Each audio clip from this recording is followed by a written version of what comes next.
The CIA has been financing the literal beast system from the Book of Revelation for over 20 years. It has a CEO, it has a stock ticker. It just published a 22-point manifesto demanding the right to draft your children into its wars. The press is not covering this. Your government is not stopping it. And the man who named the company after Satan's magic spy camera just held a secret conference for the world's most powerful people and told them that anyone trying to shut it down is doing the Antichrist's work. You are not supposed to find out. You have probably never heard of Palantir Technologies. That is not an accident. And to every Republican reading this, you spent the last few months furious about the Minnesota benefits fraud scandal. Good. Up to $9 billion stolen, mostly by Somali scammers, some of it allegedly funneled to the Al-Shabaab terrorist organization. That is real, and people should go to prison for it. Speaking of accidents, naming your CIA-funded surveillance company after Satan's all-seeing magic eyeball from Lord of the Rings takes a special kind of confidence. It's like calling your restaurant definitely not food poisoning and charging extra for the privilege. Palantir tracks what you buy, who you call, where you go, what medications you take. It feeds that into AI systems that rate every American citizen like a credit score. Except instead of determining if you can buy a Honda Civic, it determines if you should get bombed. The company literally calls itself software that dominates, not software that serves, not software that protects, dominates. They put that on their public profile like it's a selling point instead of the plot of every dystopian movie ever made. Before releasing his 22 points, Palantir CEO Alex Karp went on NPR. Palantir is here to disrupt and make our institutions the very best in the world, and when it's necessary, to scare our enemies and on occasion kill them. On NPR, between the Pledge Drive and the Classical Music Hour. Your tax dollars fund this digital Sauron to the tune of $794 million in government contracts this year alone. The Army just handed them a $10 billion enterprise deal because apparently someone in procurement thought, you know what our military needs? More evil wizard technology. Multi-year contract ceilings awarded in 2025 alone total $13.7 billion, which is roughly the GDP of Honduras, except Honduras probably has better customer service. But here's where it gets really fun. The company just published a manifesto saying your kids should be drafted into the wars they get paid to run. You want to talk about conflict of interest? This is like McDonald's writing health policy, except with more explosions. A billionaire explains his manifesto. We provide translation services. Palantir CEO Alex Karp recently announced that America should seriously consider moving away from an all-volunteer force and only fight the next war if everyone shares in the risk and the cost. Which sounds noble, until you realize he's saying this while his company's AI is right now picking bomb targets in Gaza, Lebanon, Iran, and Ukraine. Every bomb that drops, Palantir gets paid. The volunteer supply ran out, and now they need fresh meat for the grinder. Your 18-year-old in a body bag is a line item in their quarterly earnings report. Karp also believes national service should be a universal duty. Universal for your kids, that is, not his. Rich kids get deferments, bone spurs, and sudden discoveries of Canadian ancestry. Poor kids get rifles and a folded flag handed to their mothers at a funeral. Karp will never attend because he'll be busy counting money in a bunker somewhere. We are not making this up. A man who built a company that knows what pills you take and who you called at 2 a.m. wants you to stop prying into powerful people's private lives. It's like a peeping Tom demanding curtains for his own windows. Speaking of windows, let's peek through a few more. The documents, now with more tech bros.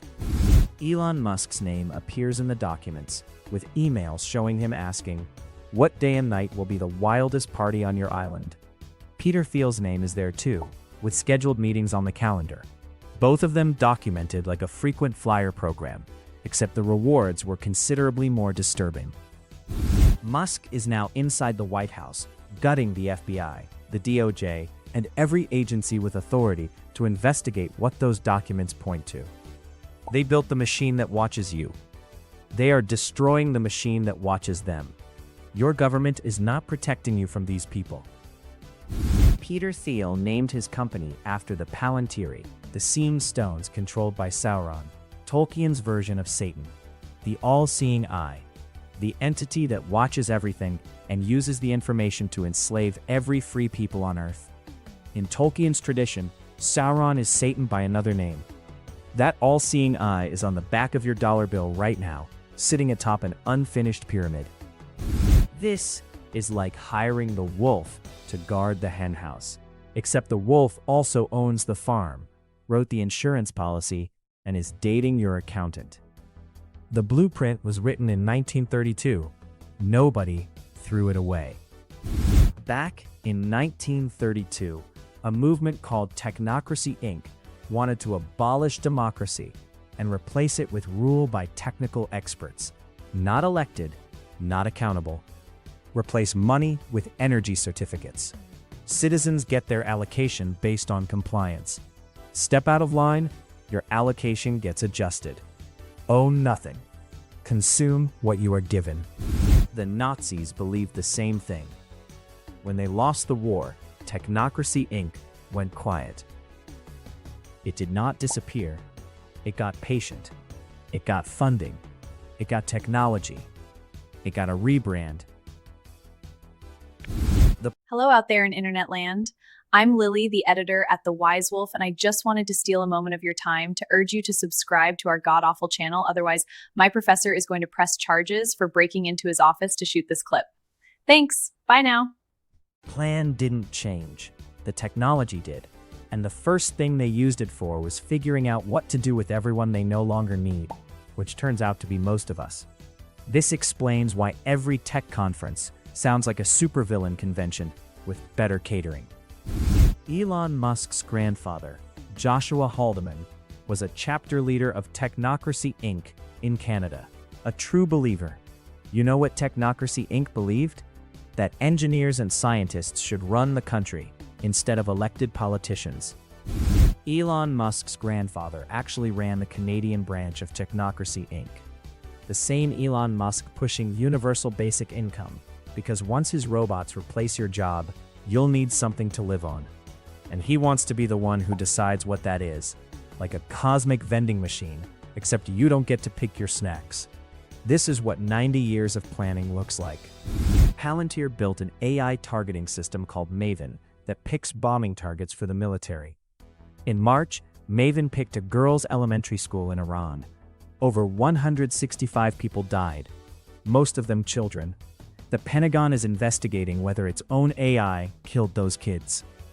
Nobody at Palantir has been charged with anything. The stock went up. They're not building a tool to catch criminals. They're building a tool to decide who gets to be one. It's like playing God, except God presumably has better customer reviews. Tesla's trillion-dollar robot army. Tesla shareholders just voted to approve the largest executive pay package in corporate history. $1 trillion from Musk if he hits his targets. One benchmark: build and deploy 1 million robot soldiers, not factory workers, soldiers. The Pentagon has been funding autonomous weapons development since 2020. Wall Street is not betting on a robot that does your laundry. They're betting on a robot that does what soldiers do, without the funerals, protests, or inconvenient human conscience to override orders. Palantir picks the targets. The robots follow orders. No PTSD, no testimony before Congress, no refusing illegal commands. Maven picks targets overseas. Palantir has a second product called Foundry that it runs on Americans here at home. Foundry is building a file on you right now, before you've done a thing. It predicts your behavior, rates how dangerous you might be, flags you before you trouble anyone. Former employees confirm this and report being tracked before they could go public, which would sound paranoid if the company hadn't named itself after Satan's spy device. Your kids fight the wars until the robots are ready. then your kids become unnecessary, like buggy whip manufacturers or newspaper editors. Peter Thiel's Secret Conference. Peter Thiel recently held a private conference about Revelation 13 and told the press it was about Jesus. Academic theology does not typically require secret locations and banned cameras. But then again, most theology conferences don't involve men who name their companies after Satan's seeing stones. Thiel argued that people wanting to regulate AI are legionnaires of the Antichrist. Every journalist, regulator, and voter who thinks private corporations probably shouldn't decide who gets bombed is, according to Thiel, doing devil's work. Here's the thing about Revelation 13. It describes a system where nobody can buy, sell, or work without a mark, proving they're approved. John wrote that in exile 2,000 years ago. It reads like a Palantir product roadmap. The man who built that system just held a secret conference about it with the richest men on earth. John called what he saw Babylon. Babylon now has a stock ticker, building arcs in the digital age. Musk told the World Economic Forum in January that eventually there will be more robots on Earth than people, not slightly more. His word was vastly. He has put the number at over 20 billion units. There are currently about 8 billion humans alive. 90 years. One plan. Technocracy in the 1930s. CIA surveillance programs in the 1970s. Silicon Valley in the 2000s. Robot soldiers in the 2020s. The founders die. The plan keeps marching forward, like a very patient zombie apocalypse with venture capital backing. The last time God stepped in on a civilization that had gone this far, it rained for 40 days. Noah spent 100 years building the ark while his neighbors called him crazy. They were right that it wasn't raining yet.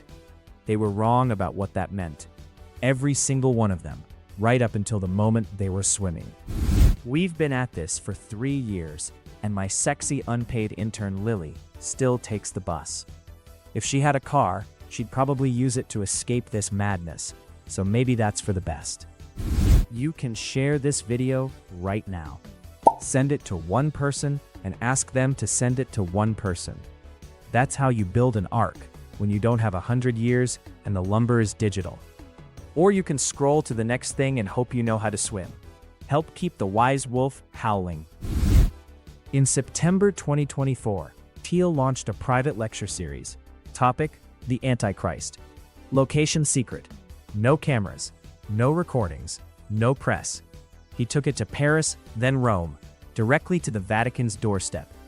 Catholic institutions publicly distanced themselves from the conference. The Pope weighed in. Audio eventually leaked.